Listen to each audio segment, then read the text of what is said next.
उसमें जो लोगों का प्रेम था और लोगों की लड़ाई थी, लोगों ने जीती है। हमारा तो बस ठीक है, हमारा चेहरा था, लेकिन लोगों ने जो प्यार विश्वास दिलाया है वो 5 साल तक हम कायम रखने की कोशिश करेंगे, उनकी उम्मीदों पर खरा उतरने की कोशिश करेंगे। हरियाणा विधानसभा चुनाव नतीजों के रुझानों में भाजपा को बहुमत मिलता दिख रहा है, जबकि कांग्रेस 35 सीटों पर आगे है। कुल 90 सीटों में से भाजपा अभी 50 सीटों पर आगे है, लेकिन पिक्चर अभी बाकी है।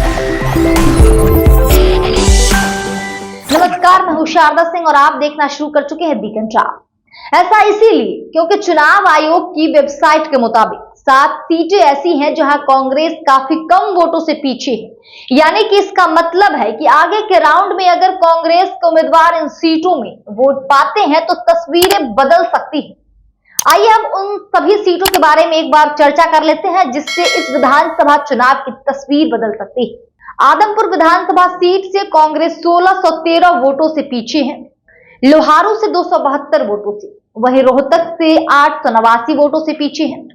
वहीं अगर बात करें उचाना कला विधानसभा सीट से तो 221 वोटों से, जबकि महेंद्रगढ़ से 2547 वोट से पीछे है, असंध में 2186 वोट और होडल में 2974 वोटों से पीछे है। हालांकि भाजपा विधानसभा चुनाव में 46 के बहुमत के आंकड़े को पार कर लिया है और अपनी बढ़त बनाए रखी है, जबकि कांग्रेस 35 पर है। वहीं बात करें चुनाव आयोग की वेबसाइट पर उपलब्ध नए रुझानों के अनुसार तो निर्दलीय 4 सीटों पर आगे चल रहे हैं, जबकि भारतीय राष्ट्रीय लोक दल यानी कि INLD और बसपा एक सीट पर आगे है, जबकि आम आदमी पार्टी और जननायक जनता पार्टी JJP अभी भी बढ़त हासिल नहीं कर पाई। हालांकि केजरीवाल जेल से छूटने के बाद जब हरियाणा प्रचार में थे तब उन्होंने प्रचार के दौरान बार बार ये कह रहे थे कि हरियाणा में किसी की भी सरकार बने, हमारे बिना नहीं बन सकती। लेकिन मौजूदा समय में जो नंबर निकलकर सामने आ रही है उस आंकड़े में, उस नंबर में कह सकते हैं कि आम आदमी पार्टी कहीं भी नहीं दिख रही है, क्योंकि असल में आम आदमी पार्टी ने कहीं खाता भी नहीं खोल पाए। वहीं JJP जो पिछली बार 10 सीटें जीती थी और बीजेपी के साथ गठबंधन में सरकार बनाई थी, वो भी इस बार पिछड़ती दिख रही है। हालांकि भाजपा बहुमत के जादुई आंकड़े पार कर चुकी है और कांग्रेस 35 सीट जीत चुकी है। बहरहाल अगर बीजेपी इस आंकड़े से नीचे नहीं आती है तो तीसरी बार सत्ता में आने से उसे कोई नहीं रोक पाएगा और 2047 तक हरियाणा विधानसभा में बीजेपी काबिज रहेगी।